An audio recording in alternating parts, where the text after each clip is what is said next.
Ini adalah dunia dengan rasio pria dan wanita mencapai 1:1000. Aduh, apa sudah sampai pada titik tidak tahan lagi begini? Ah, perut sudah lega. Untuk mendorong semaksimal mungkin agar pria memperluas keturunan, undang-undang menetapkan setiap pria boleh menikahi 10 istri, dan memiliki 50 selir. Istri harus didaftarkan secara resmi kepada suami di sistem kependudukan, dan menandatangani kontrak pernikahan yang memiliki kekuatan hukum. Selir tidak perlu didaftarkan. Cukup kedua belah pihak menandatangani perjanjian hidup bersama. Undang-undang menetapkan setiap pria boleh memiliki 10 kerabat dekat, dan memiliki 50 sahabat karib. Dulu aku hidup dalam penderitaan seperti apa sih? Berikan aku 10 orang saja. Pemuda, mau menikah tidak? Ini anak perempuan saya. Umur 28 tahun. Pulang dari studi di luar negeri. Gaji tahunan 5 juta. Asal kamu mau bilang ya saja. Apartemen tepi pantai ditambah 3 juta uang mahar langsung jadi. Dijamin langsung diterima. Penampilan Suwan Row kalau di kehidupan sebelumnya. Setidaknya termasuk level bintang internet papan atas dengan jutaan penggemar. Live streaming dapat hadiah 1 juta. Belum tentu bisa bertemu langsung. Tapi sekarang situasinya benar-benar terbalik. Saat ini rasio pria dan wanita sudah turun ke level yang menakutkan yaitu 1:1000. Semua pria menjadi kue manis yang diburu. Menjadi sosok yang tidak bisa dijangkau oleh wanita biasa. Seorang wanita ingin menikah. Keluarganya setidaknya harus menyiapkan lebih dari 2 juta uang mahar. Saya lihat kamu cukup tampan. Memiliki syarat tinggi juga wajar. Begini saja. Saya naikkan rumahnya jadi menghadap sungai Huangpu. Di hari pernikahan ada Porsche 911. Langsung diserahkan ke tangan kamu. Bagaimana? Asal kamu mau menikahi anak perempuan saya. Tidak perlu kamu bekerja. Kamu cukup di rumah main game setiap hari sudah cukup. Kalau anak perempuan saya tidak baik sama kamu, kami tidak akan memaafkannya. Pengadilan juga tidak akan memaafkannya. Sejak jumlah pria menurun drastis, pemerintah mengeluarkan Undang-Undang Perlindungan Hak-Hak Pria. Pasal 27 Undang-Undang tersebut menyatakan, dalam hubungan pernikahan, jika pihak wanita memberikan tekanan mental kepada pihak pria, termasuk tapi tidak terbatas pada berteriak keras, atau kekerasan dingin, dan sebagainya, begitu terbukti, akan menghadapi setidaknya 15 hari penahanan administratif. Negara setiap hari mengirimkan 5 wanita lajang cantik kepada saya, berkemampuan luar biasa, dan berkarakter lembut. Kalau saya mau menikah, sudah lama saya menikah. Perlu apa kamu masih memperkenalkan? Selain itu, kalau kamu tidak minggir, saya akan lapor polisi bilang kamu mengganggu saya. Pemuda, saya benar-benar tidak berniat begitu. Hanya saja saya terlalu cemas. Sekarang tekanan persaingan antar wanita benar-benar terlalu besar. Kalau anak perempuan saya sampai tidak dapat suami, mungkin seumur hidupnya tidak akan pernah menyentuh pria lagi. Tangisan itu dengan cepat menarik perhatian bibi-bibi lain di taman. Mereka menemukan ada seorang pria liar muncul. Langsung mengepung saya rapat tanpa celah. Pemuda, lihat anak perempuan saya dulu. Tahun ini 18 tahun. Muda dan sangat cantik. Sekarang sudah diterima langsung ke Tsinghua dan Peking University. Tsinghua dan Peking University lalu apa? Pemuda ganteng ini. Saya demi anak perempuan saya. Mengeluarkan 1 miliar. Uang sebanyak ini ada gunanya apa? Manusia hidup satu kali. Berharap 8 generasi makmur. Menikahi anak perempuan saya berarti 8 generasi bahagia. Pemandangan di depan mata membuat saya kesal. Maka saya angkat ponsel. Pura-pura menelepon polisi. 110 ya. Saya diblokir sekelompok wanita di Taman Rakyat. Para bibi melihat ada risiko ditahan langsung buru-buru bubar. Hanya satu bibi dari Haisi yang datang paling awal masih berdiri di situ mengoceh tanpa henti. Cucu. Pertimbangkan anak perempuan bibi ya. Bibi tidak akan merebut posisi istri utama dengan cucu. Cucu cukup bawa anak perempuan bibi. Jadikan selir di bawah nama cucu boleh tidak? Boleh dong. Selamat kepada subjek telah berhasil terhubung dengan sistem multi istri multi berkah. Hanya perlu menikah maka akan mendapatkan harta tak pernah habis dan kemampuan melawan langit. Mohon subjek menikahi 1 istri dalam waktu 3 hari. Hadiahnya sangat melimpah ya. Setelah tiba di dunia ini selama 25 tahun. Pemuda, akhirnya kamu datang juga. Di aplikasi manajemen pernikahan. Yang seperti itu dihitung sebagai menikah tidak? Dihitung. Selama wanita dan subjek memiliki hubungan. Dan mendapatkan pengesahan resmi. Maka semuanya dianggap sudah menikah. Bibi lihat cucu juga tidak mudah. Bibi terpaksa membiarkan anak perempuan Bibi jadi selir cucu saja. Cucu benar-benar penyelamat hidup Bibi. Cucu tidak tahu. Bibi setiap hari rontok berapa banyak rambut gara-gara urusan pernikahan anak perempuan. Bibi sekarang transfer 5 juta sebagai mahar. Supaya cucu lihat ketulusan Bibi. 1 menit kemudian saya menerima notifikasi uang masuk. Alipay memberitahu telah menerima 5 juta yuan. Belakangan ini pengawasan keuangan cukup ketat. Saya sudah tulis mahar di kolom cerai. Cucu jangan terlalu perhatikan ya. Oh iya. Saya belum memperkenalkan keluarga kami. Saya Marga Su. Ayah Wan Rou sudah meninggal 3 tahun lalu karena kelelahan bekerja. Tapi, cucu tenang saja. Hal seperti ini pasti tidak akan terjadi pada cucu. Jangan ngomong sembarangan. Saya masih sehat. Saya baru 25 tahun. Bibi sudah mempelajari teori kedokteran Tiongkok secara mendalam selama 3 tahun. Saya sangat berpengalaman dalam pengobatan. Cucu santai saja main kemanapun. Pemuda ini. Rumah saya di tepi sungai Huangpu. Tepat di depan. Kita jalan kaki ke sana ya. Biar saya ceritakan. Rumah saya memang tidak bisa dibandingkan dengan proyek mewah Tang Chen Yipin. Tapi juga apartemen dengan pemandangan langsung ke sungai. Luas 180 meter persegi. Waktu saya beli juga harus 20 juta yuan. Nanti kalau cucu mau ajak istri tinggal, juga boleh. Sekarang saya sudah pensiun, tapi masih bisa jadi konsultan perusahaan untuk mencari uang. Tiba-tiba teringat kalimat terkenal di internet. Lebih dari 60 tahun justru saatnya berusaha keras bekerja. Bibi jangan terlalu capek bekerja. Sebaiknya gabungkan kerja dan istirahat. Sekarang Bibi sudah pensiun tapi masih memaksakan diri bekerja lagi. Perusahaan tidak bayar asuransi dan pensiun lagi. Biaya pengobatan lagi mahal. Pemuda ini, rumah ini bisa dipakai sebagai rumah pernikahan tidak? Dekorasinya saya sengaja tidak memasukkan alat musik apapun. Semuanya dikerjakan sendiri oleh Wan Rou. Saya tidak cocok dipuji. Anak perempuan saya luar biasa, tidak ada celah. Sejak kecil sudah saya didik. Di ruang tamu anggun, di dapur rajin. Masih keren cari uang untuk suaminya. Anak perempuan ibu kapan datang? Saya belum pernah bertemu dia sama sekali. Saya memang sudah tua jadi pelupa. Lupa memberitahu anak itu. Pemuda ini, saya akan telepon Wan Rou sekarang. Suruh dia cepat-cepat tinggalkan pekerjaan. Kembali bertemu kamu. Musuh bebuyutan sudah dapat suami lebih dulu. Malah jadi atasan langsung saya. Tidak lebih jago kerja dari saya. Malah pakai alat pertanian untuk menekan saya. Benar sekali.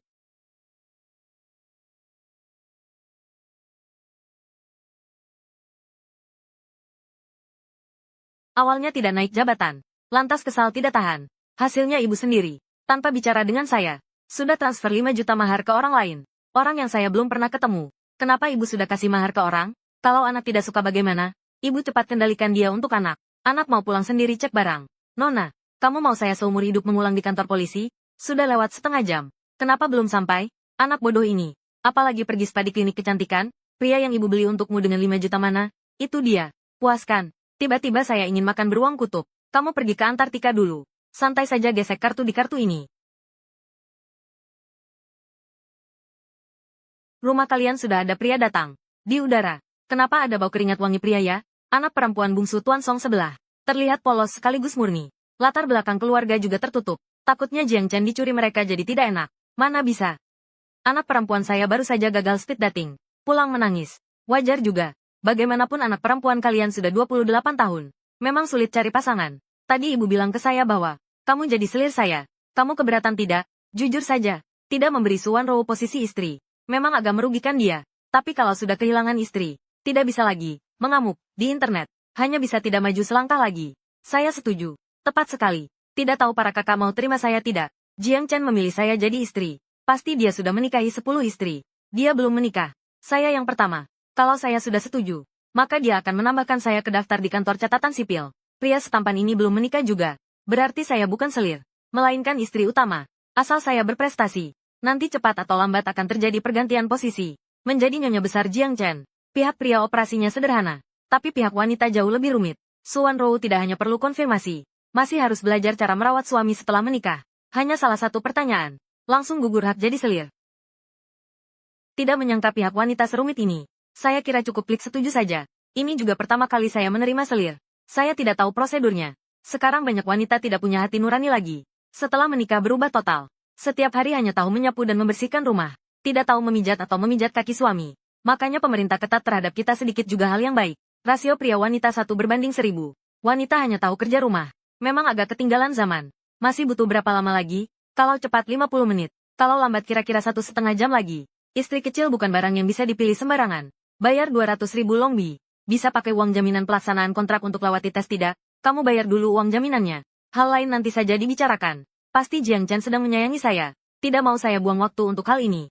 Makanya suruh saya bayar uang jaminan. Jadi saya harus belajar sendiri dengan sungguh-sungguh materi ini. Tidak boleh membuat suami kesal. Selamat kepada pemilik telah berhasil menikahi Suwan Rou sebagai istri kecil. Hadiah sedang dibagikan. Mendeteksi Suwan Rou memiliki kecantikan yang terlalu menonjol. Sudah mencapai level barang langka. Kamu sedang apa? Ini bau wangi pria ya? Saya suka sekali. Baru 15 menit dimulai. Apa itu Bibisu? Bukannya beliau pergi Nanjing beli pinguin? Kalian datang mencari saya, bukan mencari kamu. Apa mencari suamimu? Ini bukan tempat bicara. Ayo masuk. Kami ingin berdasarkan kontrak yang baru kamu tanda tangani. Melakukan pemeriksaan kontrak hidup bersama sesuai hukum. Kamu pasti Jiang Chen ya? Ini pria langka macam apa di dunia ini? Tidak perlu. Tidak perlu. Kamu duduk dulu. Hari ini kami cuma lewat tanya beberapa pertanyaan sederhana. Saya belum memperkenalkan diri. Saya Kepala Kepolisian Distrik Huangpu. Saya Liu Yan. Apa polisi mengira saya terima suap, dan sengaja datang, mendidik, saya? Saya tanya kamu, apakah kamu mengancam atau membujuk Jiang? Memaksa dia menandatangani kontrak hidup bersama dengan kamu? Kamu bilang kamu sudah 28 tahun. Penampilan juga biasa saja. Kamu tidak bisa cari kakek? Jiang adalah salah satu pria unggul negara kita. Di kota kita. Adalah salah satu pria terbaik di wilayah ini. Kamu pantas apa sama dia? Mohon tanya Jiang. Apakah Suan Rou memaksa kamu? Memaksa kamu tanda tangan kontrak hidup bersama? Kalau kamu merasa sulit, bisa tidak usah jawab. Cukup kedip mata saja. Nanti kami akan undang tim pengacara profesional terbaik. Menjamin hak kamu sebagai pria unggul negeri naga. Celaka. Pasti anak perempuan saya sudah lama tidak ketemu pria. Jadi agak kaku. Kali ini repot. Anak baik. Ibu sudah pilihkan pria untukmu. Kenapa kamu tidak bisa sabar sedikit lagi? Bu polisi. Rumah saya semua orang baik. Kakek buyut saya dulu pernah ikut perang. Bukannya kamu bilang anak perempuanmu gagal speed dating? Lalu kenapa? Speed dating gagal. Tidak introspeksi diri sendiri. Malah memaksa pemuda tak berdosa. Benar-benar atas salah bawah juga tidak lurus. Sudah lama tidak ribut dengan siapapun. Tidak tahu bingkai ini. Masih bisa bikin lecet. Wajah perempuan jahat ini tidak cukup. Bu polisi, lihat ini. Ada ibu seperti ini. Panggil anak perempuannya keluar. Anak perempuan seperti apa yang bisa baik? Saya lihat pemuda ganteng ini. Kenapa pemuda ini ganteng sekali ya? Kami curiga anak perempuanmu sudah membujuk Jiang menandatangani kontrak hidup bersama. Kami datang investigasi sebentar. Asal mereka saling mencintai secara sukarela. Kami langsung pergi. Hanya berdasarkan baju yang dia pakai. Pakaian tidak pantas. Bagaimana pantas dengan tuan terhormat ini? Masih sengaja berdandan untuk dipandang siapa? Benar-benar tidak tahu malu. Belakangan ini saya lihat berita. Rasio pria yang punya perasaan baik terhadap wanita di atas 25 tahun. Sudah turun tinggal 20%.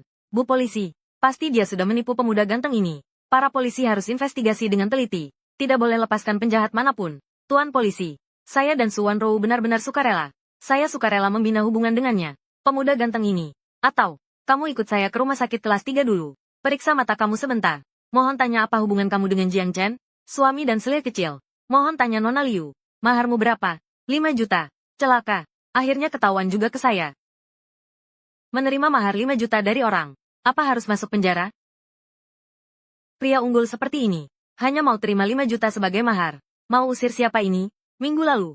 Seorang idol bernama Taikun sudah dapat mahar. Yaitu 500 juta yuan. Sedangkan kecantikan saya ini. Bisa membuat bintang idol Taikun itu mengaku kalah dan menunduk. Tapi mahar hanya 5 juta yuan. Langit tahu betapa besar saya dizalimi. Rumah kalian tinggal di apartemen luas tepi sungai Huangpu. Tapi hanya beri Jiang 5 juta yuan mahar. Ibu dan anak kalian tidak tahu malu ya? Ini bukan datang untuk mengkritik mahar, selangit. Melainkan datang untuk memberi saya gelar, Tuan Besar Bersih, ya? Waktu itu saya tidak tahu. Semua ini dilakukan ibu saya. Ternyata nenek ini sedang memaksa menikah. Bu polisi, anak perempuan saya tahun ini 28 tahun. Belum pernah pacaran sama sekali. Sebagai orang tua di hati saya, juga cemas tidak tenang. Setiap hari cemas sia-sia, juga bukan cara baik. Maka saya ke taman cari beberapa orang pemuda berpenampilan cerah, untuk diperkenalkan ke anak perempuan saya. Tapi saya bisa pastikan, saya sama sekali tidak mengganggu pria manapun. Saya bersumpah, saya lihat kamu mengaku sendiri tidak perlu diselidiki lagi.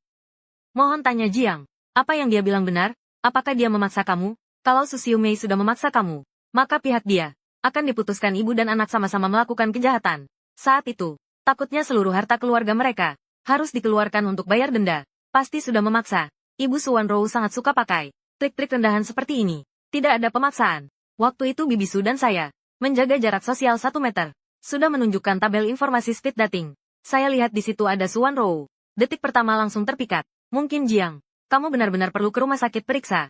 Soal mahar, kalian pasti belum memenuhi standar. Kalau masih hanya jumlah mahar ini, saya sarankan kamu juga jangan menikah lagi. Saya bersedia beri tambahan kepada suami. Tambah 15 juta yuan sebagai mahar. Sekaligus rumah ini akan dicatatkan atas nama dia sepenuhnya.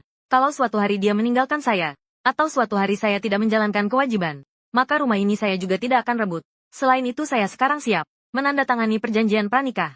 Yang dulu Bibi Su bilang ke saya, rumah akan dibagi 2 masing-masing setengah. Tapi sekarang Suan Rou langsung menyerahkan tanah ini. Apartemen luas yang sudah selesai ke saya. Nilainya sekitar 60 juta yuan. Baru pantaskan. Benar. Saya ingatkan kamu bahwa kamu adalah suami kedua. Menurut hukum hal ini kamu tidak disebut perjanjian pranikah, melainkan disebut pemberian sukarela. Ini bukan versi kelas umur apapun. Ini benar-benar tidak bisa didefinisikan. Versi tulu ilmiah. Saya sukarela menyerahkan rumah ini kepada suami saya. Kamu setuju tidak? Kalau kamu tidak setuju, bisa menolak. Selain itu saya ada niat baik mengingatkan kamu sedikit. Di aplikasi Jodoh 520, Setiap hari merekomendasikan satu wanita untuk Anda. Siapapun. Lebih baik dari Suan Rou. Soal mahar yang diterima. Suan Rou menunduk penuh malu. Menyesali diri sendiri kurang berusaha. Tidak bisa beri saya mahar. Yang besar. Saya dengan enggan mengangguk. Pikiran dalam urusan cinta memang tidak dangkal. Suan Rou melihat saya. Tanpa ragu memilih dia. Air mata mengalir deras. Luar biasa sekali. Bukan menantu yang tamak uang. Cari di mana lagi. Pemandangan yang bahkan dalam mimpi pun tidak terlihat. Ternyata kenyataan terjadi begitu. Liu Yan menghela napas panjang. Mengagumi kenyataan memang. Lebih aneh dari film. Bagian Suan Rou ini. Sampai di sini selesai. Sekarang saya ingin tanya Tuan Jiang. Beberapa pertanyaan. Saya sudah siap. Ini pertama kali saya diinterogasi. Agak tegang. Mohon tanya ide, gelembung hijau, Anda. Adalah apa? Suan Rou curiga Liu Yan. Mau ikut campur urusannya. Tapi dia tidak berani bilang. Saya sangat kooperatif. Ambil ponsel keluarkan beri Liu Yan lihat. Liu Yan sambil lihat sambil tulis. Yang aneh. Pulpen di tangannya meski bergerak. Tapi di kertas tidak muncul ide. Liu Yan diam-diam ingat. Saya sudah bertambah 16 tahun. Setelah periksa ide, gelembung hijau, saya siap pergi. Jadi kami tidak akan mengganggu kalian lagi. Saya ucapkan selamat kepada kalian berdua hidup manis seperti madu. Cepat punya anak. Pintu baru dibuka. Dari luar terdengar suara. Aduh, keras. Ternyata Song Sufen sedang menguping di luar pintu. Ini barang bekas yang tidak ada yang mau ya. Para polisi yang tadinya penuh senyum dan kasih sayang. Tiba-tiba berubah wajah. Semuanya serentak melotot ke Su Xiumei. Maki orangnya maki orang saja. Tapi kenapa maki semua orang begini? Song Sufen dimaki tapi tidak marah. Langsung balas. Su Xiumei jangan lupa. Anak perempuan saya lebih muda 10 tahun dari anak perempuanmu. Nanti pria di samping anak perempuanmu pasti. Su Xiumei teringat dirinya dulu. Dirinya pernah dirusak oleh lawan. Sekarang dia malah mau rebut menantu saya. Tanpa bicara langsung maju tampar satu kali. Setelah ditampar Song Sufen, langsung menyerah. Kalian di sini saja berdamai. Saya masih ada kerjaan di kantor. Jiang Chen sudah suka Suan Rou.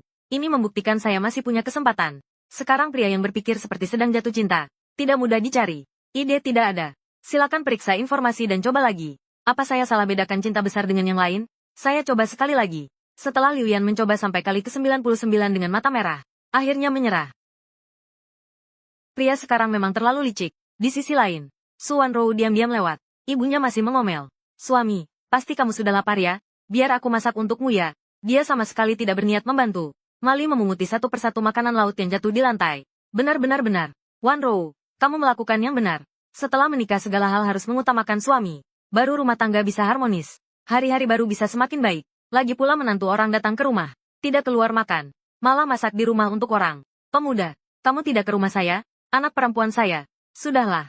Kalian tetangga. Angkat kepala tidak ketemu ya turunkan kepala pasti ketemu. Apalagi di dunia ini masih banyak orang lain. Kalian sebaiknya berpikir lebih terbuka.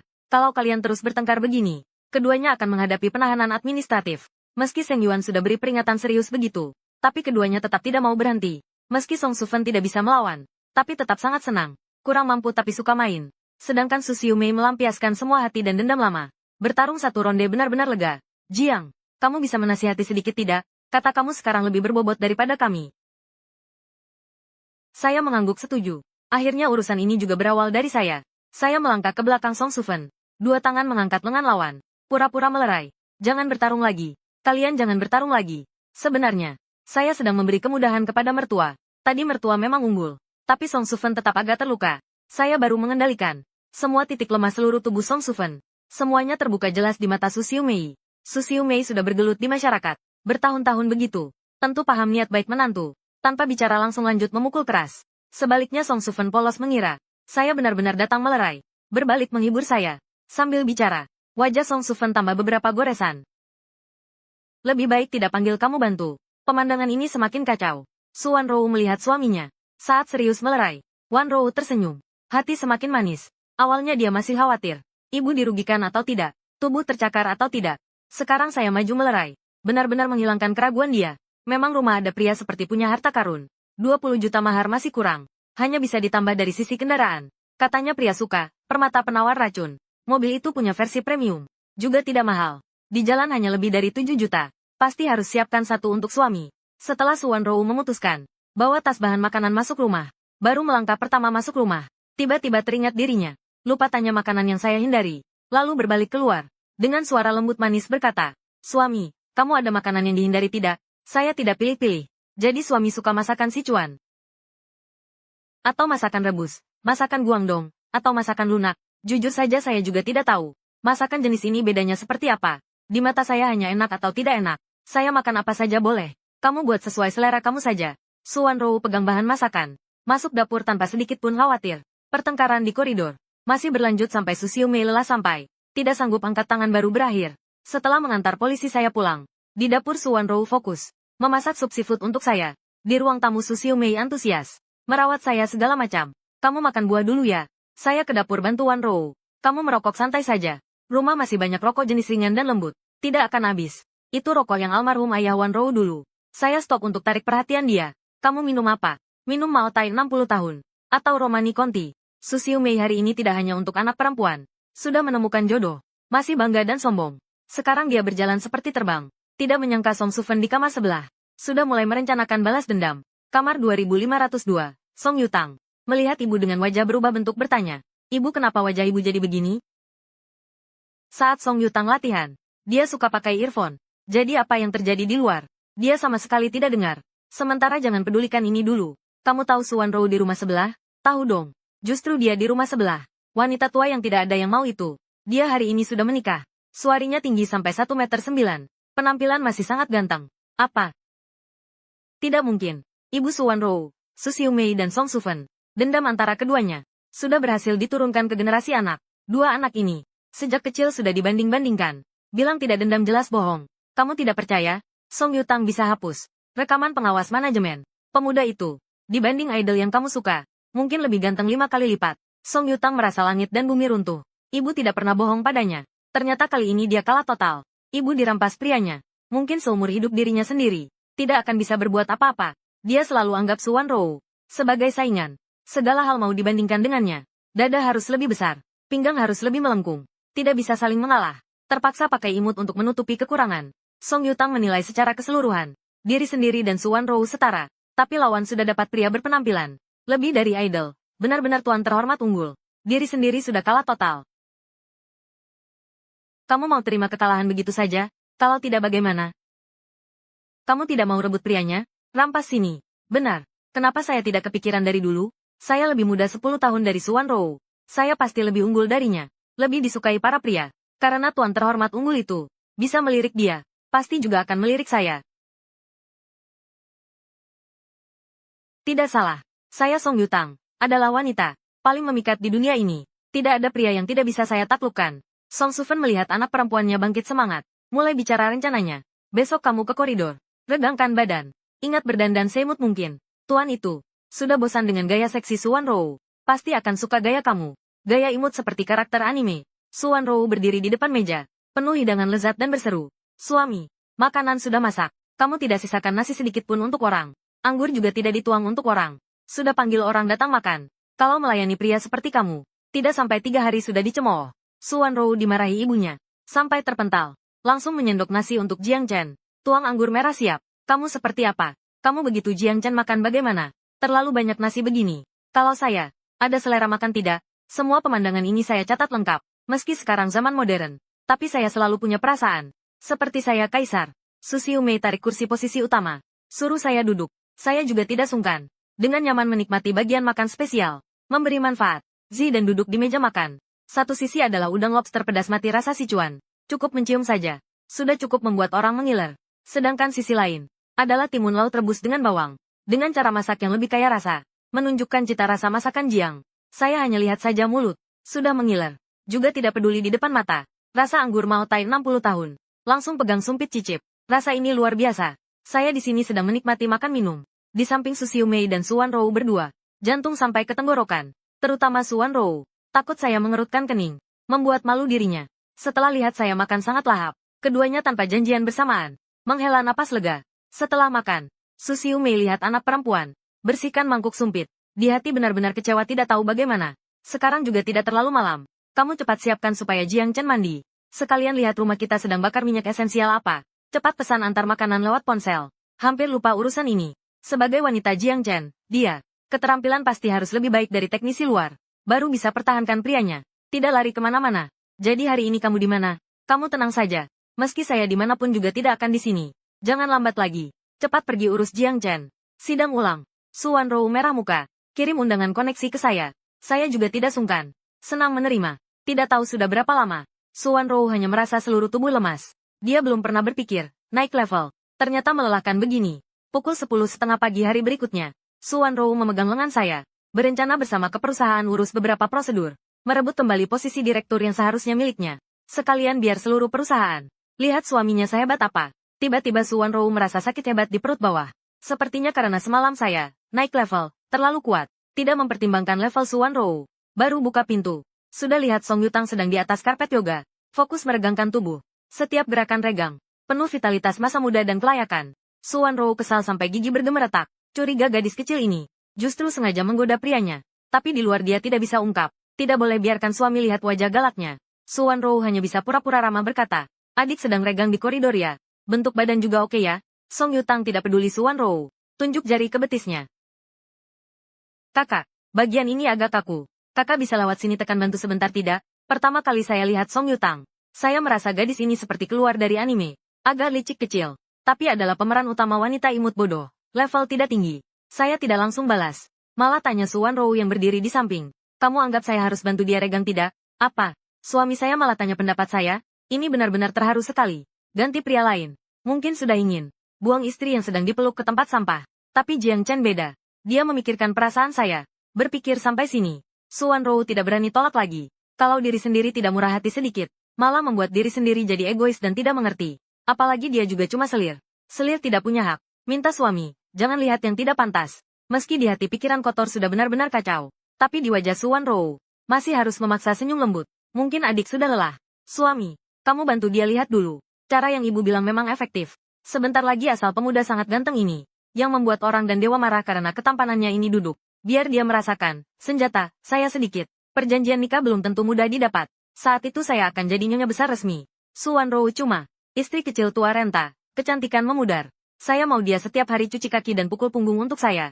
Injak dia ke bawah kaki dengan kejam. Kakak, justru bagian ini. Sakit sekali. Song Yutang terharu sampai menahan napas. Jantung seperti mau meloncat ke tenggorokan. Tapi saya sama sekali tidak menyentuh kulitnya. Melainkan pegang karpet yoga di bawahnya. Detik berikutnya, Song Yutang seluruh tubuh beserta karpet ditarik keras ke belakang. Dia jatuh terjerembab menyedihkan di atas karpet. Aduh, kamu ngapain? Suan Rou juga tidak mengerti. Ini tindakan apa? Apa suami sudah tidak sabar ingin langsung di tempat? Cepat sekali. Tapi juga wajar. Ada pria mana yang tidak suka yang baru bosan yang lama? Saya tarik seluruh tubuh dan karpet Song Yutang. Tarik sampai depan pintu kamar 2502. Melakukan pendidikan keselamatan untuk Song Yutang. Tadi kamu menghalangi pintu lift. Melakukan begitu sangat berbahaya. Selesai bicara saya ke sisi Suan Rou. Dengan mudah menggendongnya. Suan Rou merasakan kegembiraan besar. Menghilangkan semua kegelapan. Dia ulur tangan peluk leher saya. Benamkan wajah ke dada hangat saya. Song Yutang marah sampai seluruh tubuh gemetar. Dia tidak menyangka kemampuan pengendalian diri saya sebagai pria. Ternyata bagus sekali. Pergi ke basement parkir. Penduduk tepi sungai Huangpu. Benar-benar tiap orang unggul tak terbayangkan. Saya baru jalan kurang dari 100 meter. Sudah lihat 3 Maybach, 5 Rolls Royce. Tapi saat sampai tempat parkir Suan Rou, saya kaget menemukan Suan Rou mengendarai ikan kepala cabai harga belum sampai 100.000. Harus tahu gaji satu hari dia lebih mahal dari mobil ini. Bukannya penghasilan tahunanmu 5 juta? Kenapa malah pakai mobil ini? Mau hemat? Saya agak tidak paham. Logika belanja Suan Rou. Kosmetik, baju, tas, bahkan kaos kaki juga beli yang paling premium.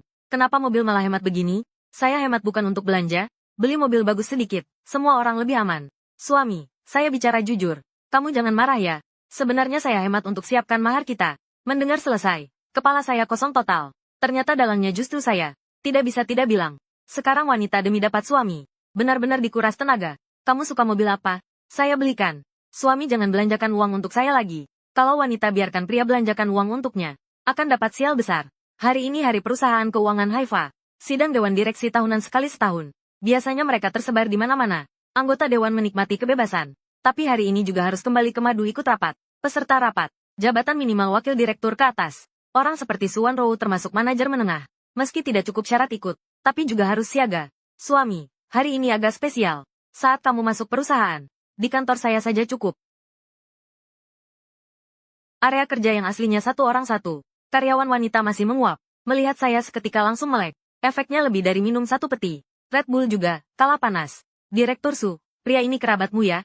Kakak bisa perkenalkan saya pacaran tidak? Pria ganteng lihat saya juga jomblo. Dia pria saya. Jujur, kalian belum pernah lihat pria ya? Kenapa tiap orang tidak jaga harga diri begini? Direktur Su, kami mana punya pria sehebat punyamu. Apalagi anak cowok bentuk bagus begini. Benar-benar langka. Pria ganteng, kamu punya teman sekolah tidak? Perkenalkan kami kenalan dong. Benar-benar, sama-sama perkenalkan. Gerombolan karyawan wanita lagi-lagi mengepung. Para gadis ini membuat Su Wanrou pusing luar biasa. Dirinya ada di sini mereka masih berani begitu. Kalau dia tidak ada di sini, takutnya Jiang Chen sudah ditelan. Mereka, hari ini hari perusahaan Haifa kita. Rapat Dewan Direksi. Semua serius sedikit. Data di laporan. Kalian sudah periksa ulang belum? Kalau sampai ada kesalahan, saya tidak akan maafkan kalian. Satu persatu karyawan patuh. Kembali ke tempat kerja masing-masing. Di hati diam-diam pikir, kalau tidak bisa main, maka jangan bawa pria ke perusahaan lagi. Mau pamer. Sekaligus takut pria dilirik. Benar-benar pelit. Su Wanrou bawa saya masuk kantor pribadinya. Sekarang dia tidak berani bawa saya ke bagian personalia lagi. Pertama, gadis-gadis itu bukan bawahan dia. Kedua, gadis di bagian personalia. Semua cukup ramai. Saya ke sana. Benar-benar seperti kambing masuk mulut harimau. Sayang, kamu tunggu saya sebentar ya. Saya ke bagian personalia. Panggil manajer ke sini. Su Wanrou merasa melakukan begitu. Masih belum aman. Dia lagi dari laci. Ambil masker beri saya pakai. Sayang, mohon kamu sabar pakai masker sebentar ya. Gadis-gadis di perusahaan kita. Benar-benar jarang ketemu pria. Saya takut mereka bikin kamu kaget. Su Wanrou lihat saya pakai masker. Terlihat tambah misterius. Tidak tahan maju cium beberapa kali.